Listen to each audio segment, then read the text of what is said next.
This is Land of Havilah, Leviticus 22. Yahweh gave instructions about peace offerings already. It could be a male or female from the herd or flock, meaning herd was cattle and flock was sheep or goats. The fatty parts of the animal went up in smoke to Yahweh. The priest got the breast and right thigh for themselves, and whoever offered it got the rest of the animal. When the Israelite presented the animal, it became holy to Yahweh. It remained holy after the sacrifice of it, so that when everyone took their portion home, there were some procedures they should follow so as not to profane the sacrifice and insult Yahweh. Yahweh's already given instructions how the presenter should handle his portion when he takes it home, and coming up instructions for the priest how he should handle his breast and right thigh. Verse 1. Yahweh spoke to Moses, saying, "Tell Aaron and his sons to separate themselves from the holy things of the children of Israel, which they make holy to me, and that they not profane my holy name. I am Yahweh." Comment, Yahweh says to the priests, separate yourselves from the holy things. It turns out in what's coming up that he's talking about edible holy things that a priest might take home. For one, that would be meat from peace offerings, and in another category it would be the people's tithes, because in theory the people of the land brought the priests and Levites a tenth of all their agricultural produce. It was for the priests and Levites' personal use and for use in the tabernacle as well. But Yahweh considered the tithe to be holy, Leviticus 27:30 and 32. In verse 2, the priest should separate himself from these holy things. In other words, he should treat them with proper respect when he eats them or when his family eats them. He should remember that Yahweh is involved here. Coming up, this means that he or anyone in his household who eats the holy things, which is the food of the tithes or of the peace offerings, must be ceremonially clean when they eat them. Verse 3. Tell them, if any one of all your offspring throughout your generations approaches the holy things which the children of Israel make holy to Yahweh, having his uncleanness on him, that soul shall be cut off from before me. I am Yahweh. Comment in verse 3, the priest family should be ceremonially clean when they eat the holy things. Otherwise, that unclean person who eats of it, Yahweh will cut off his soul from before him. This is an indirect message to Christians about the Christ. We should keep ourselves pure, clean, holy, else we don't qualify to partake of our sacrifice, which is Christ. Otherwise, our soul will be cut off from before God. Quote, without holiness no one will see the Lord, Hebrews 12:14. And quote, blessed are the pure in heart, for they shall see God, Matthew 5:8.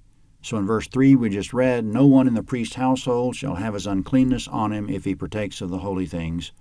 Specifically verse 4, whoever of the offspring of Aaron is a leper or has an issue, he shall not eat of the holy things until he's clean. Whoever touches anything that's unclean by the dead, or a man whose offspring goes from him, or whoever touches any creeping thing whereby he may be made unclean, or a man of whom he may take uncleanness, whatever uncleanness he has, the person that touches any such shall be unclean until the evening, and shall not eat of the holy things unless he bathes his body in water. When the sun is down he shall be clean, and afterward he shall eat of the holy things, because it's his bread. That which dies of itself or is torn by animals he shall not eat, defiling himself by it. I am Yahweh. They shall therefore follow my commandment, lest they bear sin for it and die therein, if they profane it. I am Yahweh who sanctifies them. Comment, starting in verse 4, if a person's ceremonially unclean, he can't partake of the holy things. He can't have an active case of leprosy or be unclean by an unclean animal, by the dead, by an emission, and so forth. In verse 9, whoever profanes a holy thing by eating it in a state of uncleanness will, quote, bear sin for it and die therein, end quote.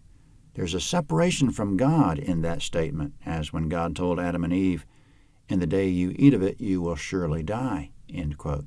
He's speaking of spiritual death and separation from himself. Coming up, stranger means anyone who's not of the priest's household, verse 10. No stranger shall eat of the holy thing. A foreigner living with the priest or a hired servant shall not eat of the holy thing. Comment, any member of the priest's household can eat of it, but no one from the outside.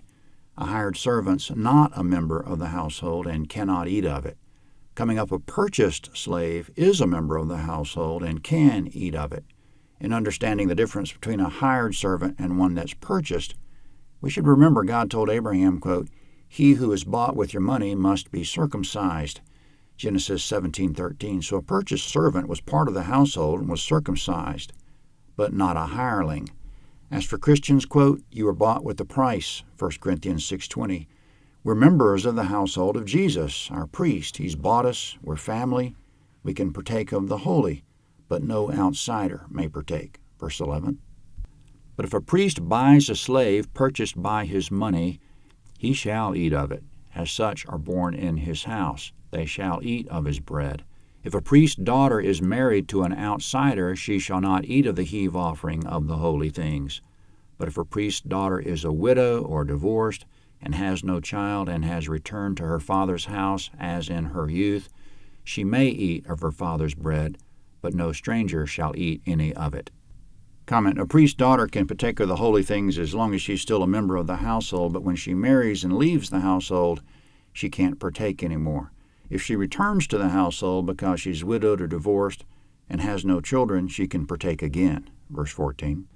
If a man eats something holy unwittingly, then he shall add the fifth part of its value to it and shall give the holy thing to the priest.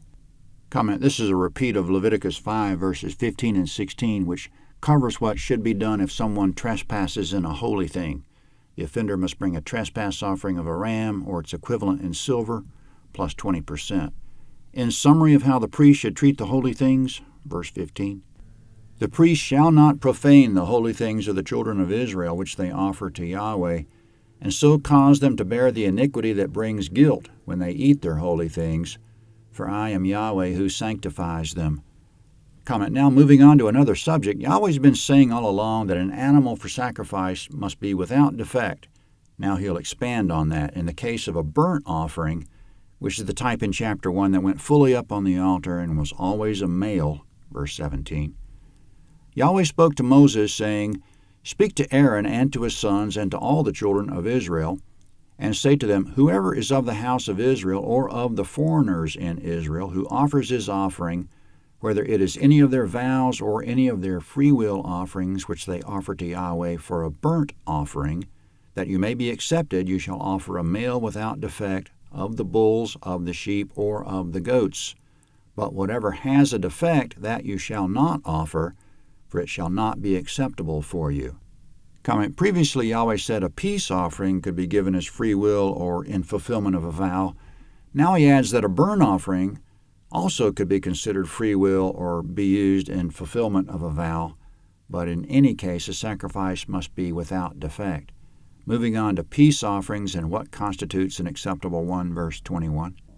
Whoever offers a sacrifice of peace offerings to Yahweh to accomplish a vow or for a free will offering of the herd or of the flock, it shall be perfect to be accepted. It shall have no defect.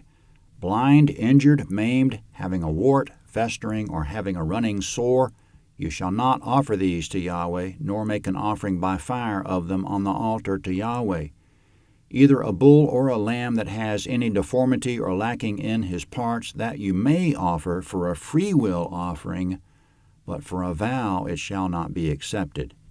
Comment, in the limited case of a freewill peace offering, a deformity or missing part was not a defect by Yahweh's definition, and such an animal with a defect or missing part was acceptable. In all other cases, all other types of sacrifices, the animal must be completely perfect. So strange that Yahweh made this limited exception for a freewill peace offering. Could it be that this offering is a symbol of our offering ourselves to Christ? We must purify ourselves, that's for sure, in the New Testament.